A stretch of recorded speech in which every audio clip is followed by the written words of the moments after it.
Жемен же коррупционер жеңет. Камчыбек Ташиев жемкорлукка каршы күрөш тууралуу билдирүү жасады.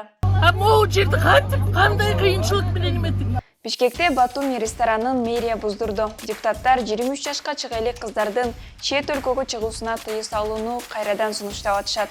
Президент Садыр Жапаров Москвага барды. Кыргызстан менен Тажикстан чек ара аймагында дрон учурбоону макулдашты. Орусиянын абагындагы 450дөн ашуун мекендеш Кыргызстандын абагына которулуудан баш тартышты. Түркиянын чет өлкөлөрдөгү жарандары добуш бере башташты. Президенттик шайлоонун экинчи турунда тирешүү күчөдү. Ушул жана башка күндүн жаңылыктары менен мен Нурайда Жекшенова тааныштырам. Саламатсызбы? УКМК төрагасы Камчыбек Ташиев Фейсбуктан кайрылуу жасады. Анда коррупцияга каршы туруунун биринчи этабы күрөштү системалаштырып, багытын аныктоо бүткөнүн билдирди. Эми экинчи этапта жазаны күчөтүүнү убада кылууда. Буга чейин колго түшкөн коррупционерлер келтирген зыянын бир нече эсе төлөп, анан соттун чечими менен жеңилирээк жаза алып кутулуп келген. Эми биз коррупционер келтирген зыян эле эмес, колундагы бардык мүлкүн жана соттон мыйзамдын беренесинде каралган эң жогорку жазаны чектейбиз, көзөмөлдөйбүз деп убада кылат Ташиев. Айтымында экинчи этап 1–1,5 жылга созулат. Ташиев бул күрөштө балдарына, бир туугандарына, дос тууганына карабастан алардан баш тартаарын билдирүүдө. Ошол эле учурда иликтөөчү журналист Кыргызстандан күч менен чыгарылган Болот Темировдун иликтөөсүндөгү Ташиевдин туугандарынын иши андан ары иликтенер, иликтенбеси азырынча белгисиз. Убактысы өтө аз калганын жазган Ташиев же мени коррупционерлер жеңет, же болбосо мен буларды мыйзамдуу тартипке саламын деп убаданы бек берүүдө. Бүгүн күндүн жаңылыгы Бишкектеги Батуми ресторанынын бузулушу болду. Вице-мэр Нурдан Орунтаев ресторан мыйзам бузуулар менен салынган жана иштегендиктен буздурушканын, ээлерине бул тууралуу 17 майда эле эскертүү берилгенин билдирди. Батуминин ээси билдирүүнү калпка чыгарып, эч кандай сот чечими жок эле талкалап кетишти деп ыйлады. Менин бир туугандарымдын баарынын үлүшү бар. Мен бардыгына каршымын. Дагы бир 3 ай иштегенде мен оправдать этпедим. 8 бир тууганмын, 8-ине мен беришим керек. Могу жерди кандай кыйынчылык менен эметип. Мен жерди да сатып алганмын. Керек болсо.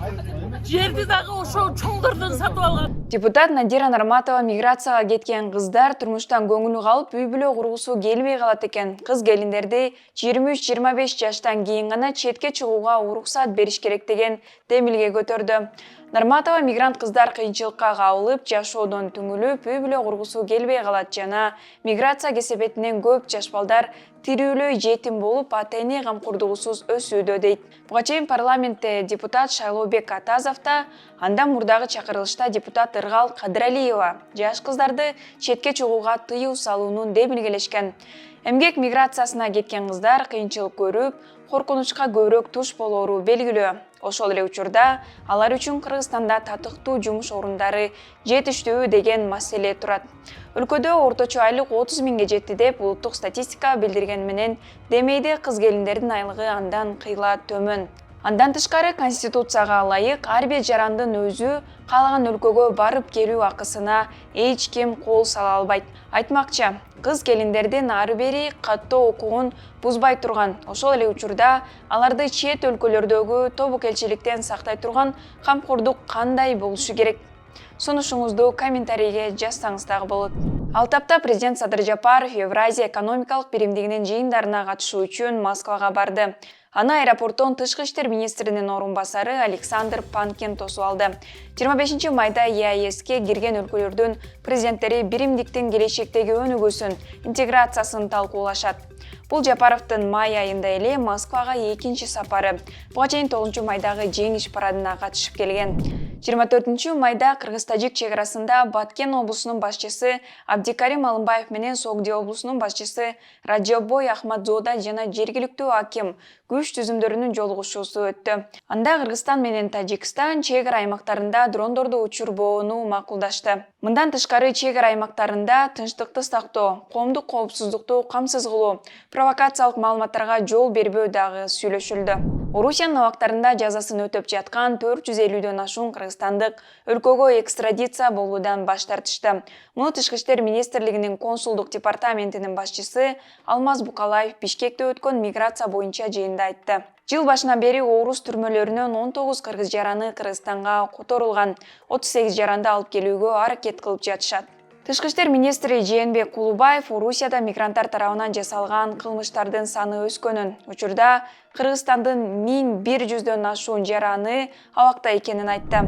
Орусияда аскерге чакырылгандардын паспортун ала башташат. Орусияда аскердик жана альтернативдик кызмат өтөөгө милдеттүүлөр эми чакыруу берилгенден кийин 5 күндүн ичинде загран паспорттарын документти берген органга тапшырышы керек болуп калды.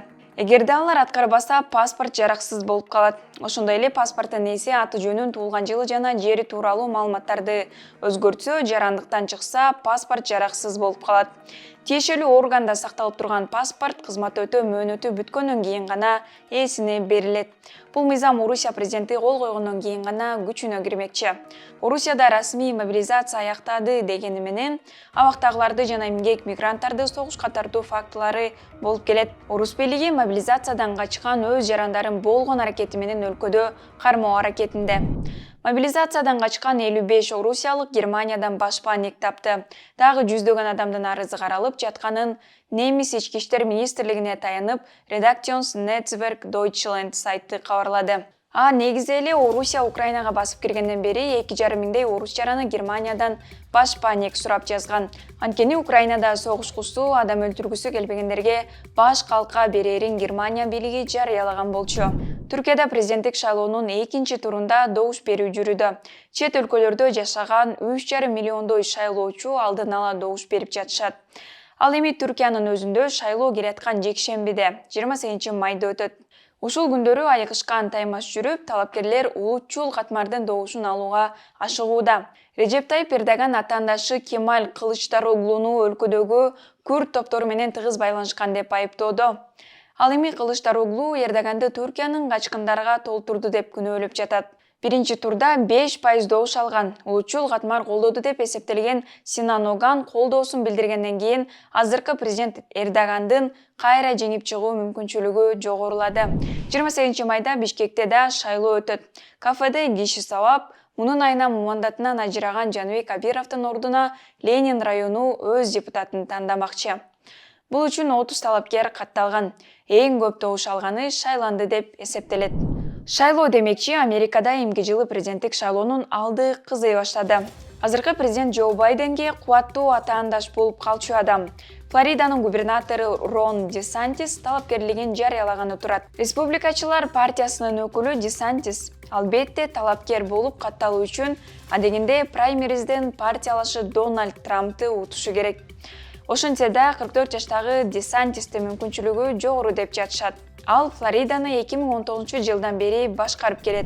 Апта ичиндеги маанилүү кабарларды мен Нурайда Жекшенова тааныштырдым. Эмки аптада кайрадан көрүшкөнчө.